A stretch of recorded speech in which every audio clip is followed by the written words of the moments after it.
පුතේ අපි බලමු මේ අපි ඉගෙන ගන්න ICT කියන්නේ මොකක්ද කියලා. ICT කියන්නේ කම්පියුටර් විතරක්ම නන් නෙමෙයි. හරි? ICT කියන්නේ ඔයාලා මේ යූස් කරන mobile phone, mobile app, social media, Facebook, WhatsApp වගේ. හරි? ඉතින් මේ හැම දෙයක්ම ICT වලට අයිති දේවල්.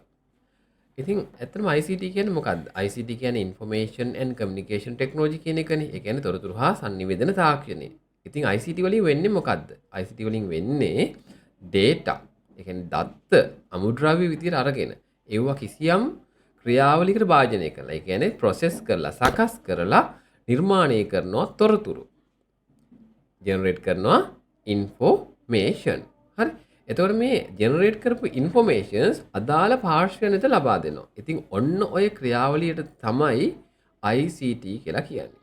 ඉතින් ඔයා මෙන්න මේ ICT කියන්නේ මොකක්ද කියලා හරියටම අන්ඩර්ස්ටෑන්ඩ් කරගත්තොත් ඔයාට මේ මුළු මොඩර්න් වර්ල්ඩ් එකම ක්‍රියාත්මක වෙන විදිය ඔයාට පැහැදිලි වෙනවා.